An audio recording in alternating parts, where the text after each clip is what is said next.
ओम भागीरथय च विद्महे विष्णुपत्न्यै च धीमहि तन्नो गंगा प्रचोदयात्। जय माता दी दोस्तों, कैसे हैं आप सब। एक बार फिर से स्वागत है आप सभी का हमारे चैनल अखंड ज्ञान में।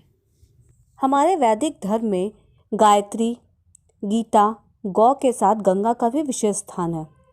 माँ गंगा को त्रिपद गामिनी नदी कहा जाता है क्योंकि ये एक साथ तीनों लोकों में बहती हैं।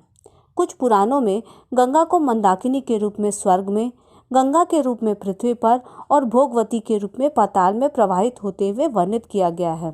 विष्णु पुराण के अनुसार गंगा की उत्पत्ति भगवान विष्णु के बाएं पैर के नाखून से माना जाता है। माँ गंगा को भगवान शिव ने भी अपनी जटाओं में धारण कर रखा है। निर्मल, शीतल, तरल, निम्न, सौम्य माँ गंगा का जल जो निरंतर बहते हुए अपने भक्तों को हमेशा तृप्त करती है। गंगा नदी में स्नान करने मात्र से अनेक तरह की शारीरिक और मानसिक परेशानियों से एक साथ मुक्ति मिल जाती है। गंगा स्नान करने से मनुष्य को उनके सभी प्रकार के पापों से मुक्ति तो मिलती ही है, साथ ही उनके शरीर में ऐसी ताजगी भरी ऊर्जा का संचार होता है जो उनके आने वाले जीवन को सफल बनाने के लिए बहुत ही ज़रूरी है।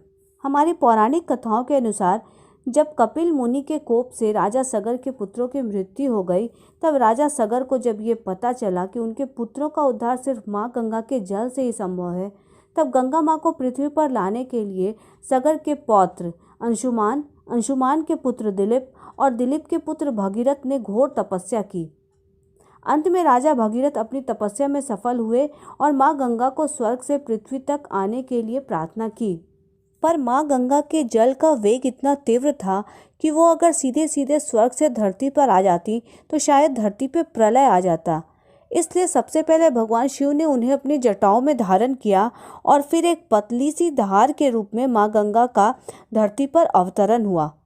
भगीरथ की तपस्या के कारण माँ गंगा स्वर्ग से पृथ्वी पर आई थी, इसलिए माँ गंगा का एक नाम भगीरथी भी है। और माँ गंगा जिस दिन स्वर्ग से पृथ्वी पर आई थी उस दिन को गंगा दशहरा के नाम से जाना जाता है और उस दिन गंगा दशहरा का महापर्व मनाया जाता है। गंगा के जल में कुछ ऐसे रासायनिक पदार्थों का मिश्रण होता है जिसकी वजह से इस जल को अगर बंद बोतल में भी वर्षों तक रखा जाए तो ये खराब नहीं होता। हिमालय के बर्फ का शुद्ध जल गंगा में आता है जो कि पर्वतीय स्थानों के रासायनिक पदार्थों की खान, जड़ी बूटियों के जंगल से बहता है, जिसकी वजह से इस जल में इन सब के भी गुण मिश्रित हो जाते हैं। ये सब चीज़ें गंगा जल में मिलकर उसमें जादू जैसे गुणों का समावेश कर देती है। चांदी और सोने का कुछ अंश भी गंगा जल में पाया जाता है जो कि हमारी तंदुरुस्ती को बढ़ाने के लिए बहुत ही उपयोगी है।